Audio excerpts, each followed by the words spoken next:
Hello, everyone, and welcome back to another day of reading through the Bible. I'm in Genesis. Looks like verse 35, or whatever that means. So I'm gonna start at the top and then work my way down. And so far, it's been very enlightening, very eye-opening. Looks like we still have some of the Genesis to go. Yep. Anyway, so I'm gonna start at the top and work my way down, and whenever something pops out at me, I'm going to stop and talk about it. Anyway, thank you for being here. So, start at the very top. It's number 24, and then we're going to work our way down. The sons of Rachel, Joseph, and Benjamin, and the sons of Bilhah, Rachel's handmaid, Dan and Naphtali, and the sons of Zilpah, Leah's handmaid, Gad and Asher. These are the sons of Jacob, which were born into him in Padam Aram. And Jacob came unto Isaac his father, and to Mamre, unto the city of Arabah, which is Hebron. I gotta look up some of these. I would have definitely messed that up. It's Hebron. Some of the behind the scenes, the making of. Yeah. Because there are people who are like, how the fuck did he know how to say that? Maybe. It's recording now, so. Where Abraham and Isaac sojourned, and the days of Isaac were 180 years. And Isaac gave up the ghost and died, and was gathered into his people, being old and full of days. And his sons Esau and Jacob buried him. Now these are the generations of Esau, who is Edom. Esau took his wives of the daughters of Canaan, Adah, the daughters of Elon, and the Hittite. I am going to butcher all of this. So I'm going to skip past this. It's all like the people who had people.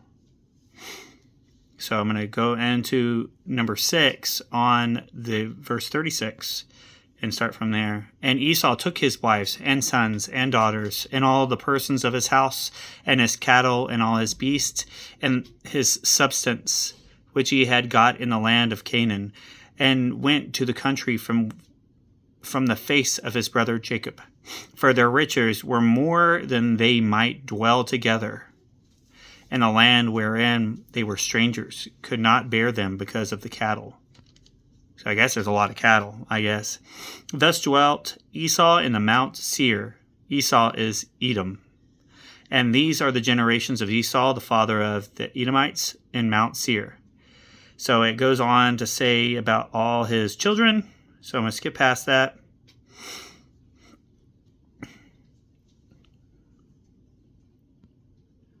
All right. So these were the dukes of the sons of Esau. The sons of Elipez, the firstborn son of Esau. Duke Teman, Duke Omar, Duke Zepho, Duke Kenez.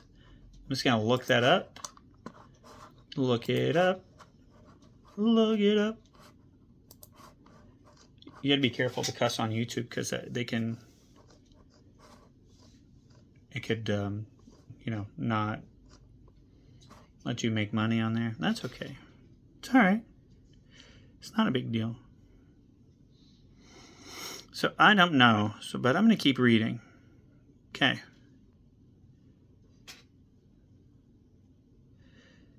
All right, this is all I'm going to move on to the next page.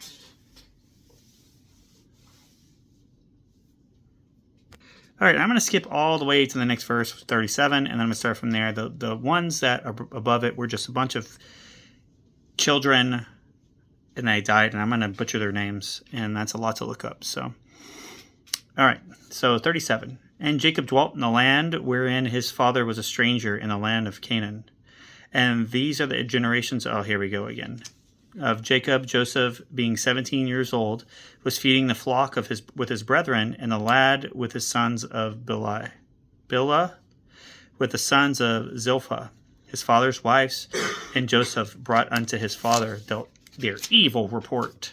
Now Israel loved Joseph more than all his children, because he was a son of his old age, and he made him a coat of many colors. And when his brethren saw that their father loved him more than all his brethren, they hated him, and could not speak peaceably unto him. And Joseph dreamed a dream, and he told his brethren, and they hated him yet the more. And he said unto them, Hear, I pray you, this dream which I have dreamed. For behold, we were binding sheaves in the field, and lo, my sheaf arose, and also stood upright. And behold, your sheaves stood round about, and made obeisance to my sheaf. And his brethren said to him, Shalt thou indeed reign over us? Or shalt thou indeed have dominion over us? And they hated him yet more for his dreams and for his words. That doesn't seem very healthy. Seems like there's a lot of hatred there for something they could talk about, maybe work it out. Seems like they're going to do something naughty. And he dreamed yet another dream, and told his brethren, and said, Behold, I have dreamed a dream more. And behold, the sun and the moon and the 11 stars made obeisance to me. Obeisance. And he told it to his father and to his brethren. And his father rebuked him and said unto him, What is this dream that thou hast dreamed? Shall I and thy mother and thy brethren indeed come to bow down ourselves to the earth? And his brethren envied him, but his father observed the saying. And his brethren went to feed their father's flock in Shechem. And Israel said unto Joseph, Do not thy brethren feed thy flock in Shechem? Come, I will send thee unto them. And he said, Here I am. And he said to him, Go, I pray thee, see whether it be well with thy brethren, and well with the flocks, and bring me word again. So he sent him out of the vale of Hebron, and came to Shechem. And a certain man found him, and behold, he was wandering in the field. And the man asked him, saying, What seekest thou? And he said, I seek my brethren. Tell me, I pray thee, where they feed their flocks. And the man said, They are departed hence, for I heard them say, Let us go to Dothan. And Joseph went after his brethren and found them there. And when they saw him afar off, even before he came unto them, they conspired against him to slay him. Well, that's not nice. That's bad. They're just going to get rid of him because I guess their fathers loved men that much that they're going to get rid of unalive the brother. That makes no sense. And they said to one another, Behold, this dreamer cometh. Come now, therefore, and let us slay him, and cast him in some pit. And we will say, Some evil beast hath devoured him, and we shall see what will become of his dreams. And Reuben heard it, and he delivered him out of their hands, and said, Let us not kill him. And Reuben said unto them, Shed no blood, but cast him into this pit that is in the wilderness, and lay no hand upon him, that he might rid him of their hands, to deliver him to his father again. And it came to pass, when Joseph was come unto his brethren, that they stripped Joseph out of his coat. His coat of many colors was on him. And they took him, and cast him into a pit, and the pit was empty. There was no water in it. And they sat down to eat bread, and they lifted up their eyes and looked, and behold, a company of Ishmaelites came from Gilead with their camels bearing spicery and balm and myrrh, going to carry it down to Egypt. They're just bad. Don't kill him, just put him in a pit. I mean, either way, I feel like it's dooming him to death. So, one way or another, it's just slow death instead of a fast one. And Judah said unto his brethren, What profit is it if we slay our brother and conceal his blood? Come, let us sell him to the Ishmaelites, and let's not our hand be upon him, for he is our brother and our flesh, and our brethren were content. Then there passed, I gotta look that up, Midianites? Let's see. We're going to look it up real quick.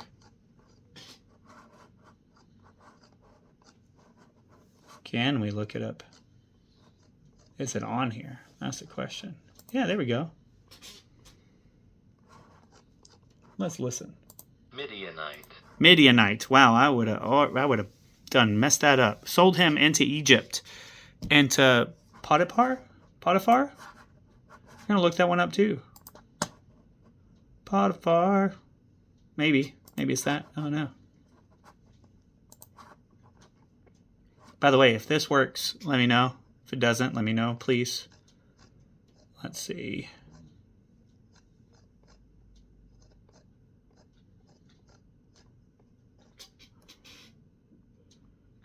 We're just going to move past it because I don't see it on here. That's fine. It's not a big deal. An officer of Pharaoh's and captain of the guard. And it came to pass that at the time that Judah went down from his brethren and turned into a certain Adulamite, whose name was Hira. And there's some difficult words on here. Let's see. Hirah. Let's see.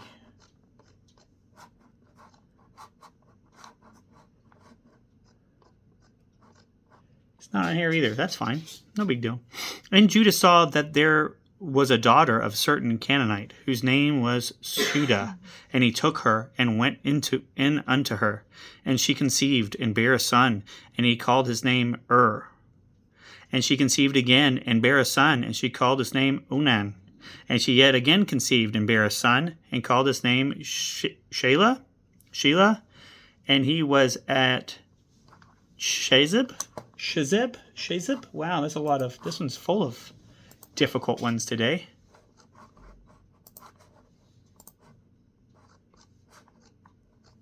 Oh, come on. Go down for me.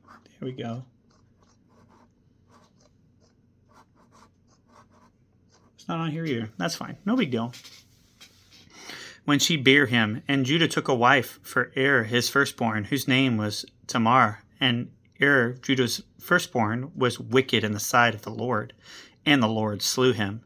And Judah said unto Onan, Go in unto thy brother's wife, and marry her, and raise up thy seed to thy brother.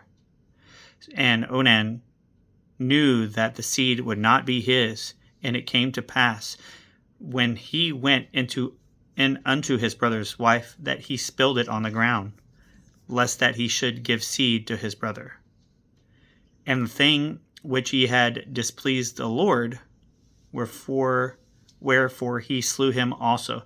Oh, so he wasted the seed. So he was like, you know what? You're done. You're done. Bye-bye. Then said Judah to Tamar, his daughter-in-law, Remain a widow at thy father's house, till Shelah my son be grown. For he said, Lest peradventure he die also, as his brethren did. And Tamar went and dwelt in their father's house. And in the process of time, of the daughter of Judah's wife died, and Judah was comforted,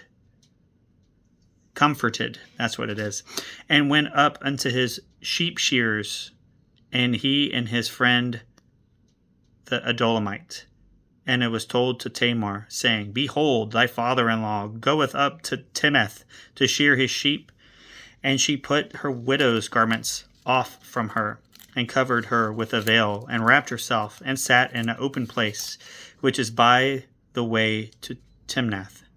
For she saw that Shelah was grown, and she was not given unto him a wife. When Judah saw her, he thought her to be a harlot, because she had covered her face. And he turned unto her by the way, and said, Go to, I pay thee, let me come in unto thee. For he knew not that she was his daughter-in-law. And she said, What wilt thou give me, and thou mayest come in unto me? And he said, I will send thee a kid from the flock. And she said, Wilt thou give me a pledge till thou send it? And he said, What pledge shall I give thee? And she said, Thy signet, and thy bracelets, and thy staff that is in thine hand. And he gave it to her, and came unto her, and she conceived by him. Well, obviously she knew, right? She didn't say nothing. She's like, no, this is fine. Seems like it's not very fine. What can I get for? Right. What are you going to give me? I like stuff. Can you give me some stuff? And you can do whatever.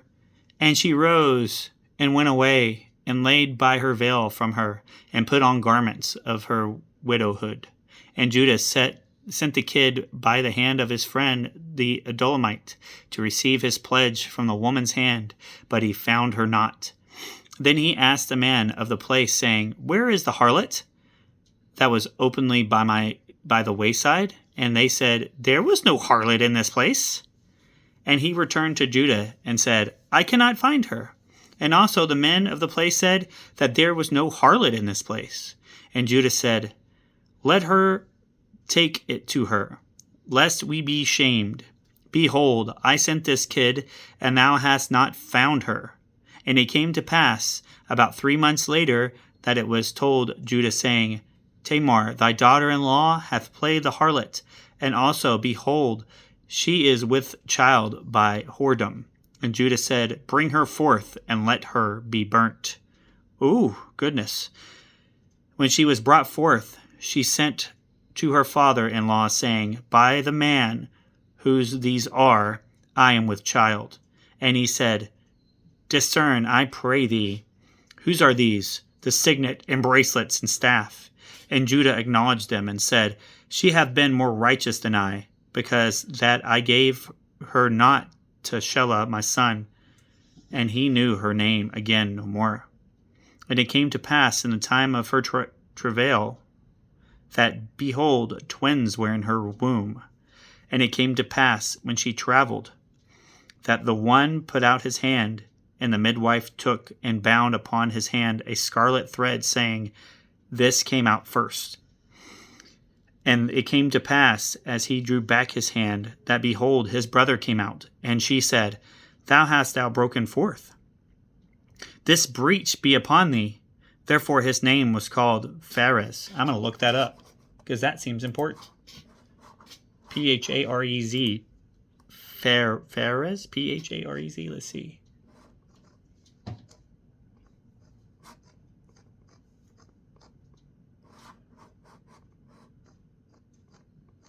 No, it's not even in here. What the heck? All right. Afterward came out his brother, and had a scarlet thread upon his hand. His name was called Zara. And Joseph was brought down to Egypt. And Potiphar, an officer of the Pharaoh, captain of the guard, an Egyptian, brought him of the hands of his Ishmaelites, which had brought him down thither. And the Lord was with Joseph, and he was a prosperous man, and he was in the house of his master the Egyptian. And his master saw the Lord was with him, and that the Lord made all he did to prosper in his hand. And Joseph found grace in his sight, and served him, and he made him oversee his house, and all that he had put in his hand. And it came to pass from the time that he had made him overseer in the house, and all over the land, all over that he had, the Lord blessed the Egyptian's house for Joseph's sake. So no matter what, it's a lot of stress and a lot of chaos, but they never stop believing. They always keep believing. And the blessings of the Lord was upon all that he had in the house and all in the field. And he left all that he had in Joseph's hand, and he knew not aught he had, save the bread which he did eat. And Joseph was a goodly person and well favored. And it came to pass after these things that his master's wife cast her eyes upon Joseph and said, Lie with me.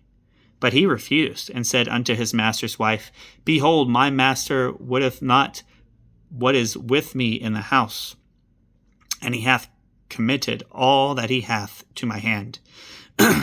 There is none greater in the house than I, neither hath he kept back anything from me but thee, because thou art his wife. How then can I do this great wickedness and sin against God? So maybe it was a test. Maybe she was testing him. But it seems like he passed the test, so that's good. That's good. shouldn't be going after other people's females, other people's partners. That's a no-no.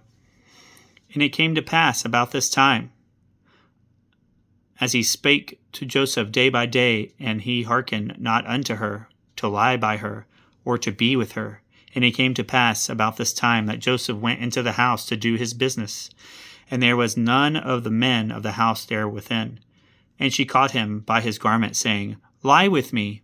And he left his garments in her hand, and fled, and got him out.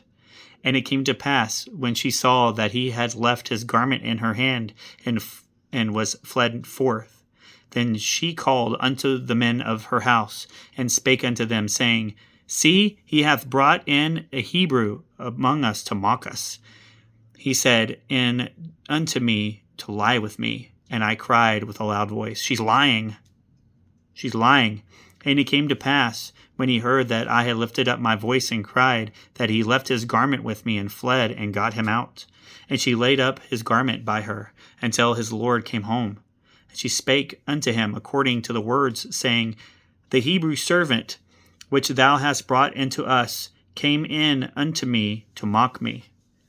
And it came to pass, as I lifted up my voice and cried, that he left his garment with me, and fled out. And it came to pass, when his master heard the words of his wife, which he spake unto him, saying, After this manner did thy servant to me? And his wrath was kindled. And Joseph's master took him, and put him into the prison, a place where the king's prisoners were bound, and he was there in the prison. But the Lord was with Joseph, and he shewed him mercy, and gave him favor in the sight of the keeper of the prison. And the keeper of the prison committed to Joseph's hand all the prisoners that were in the prison, and whatsoever they did, and he was the doer of it.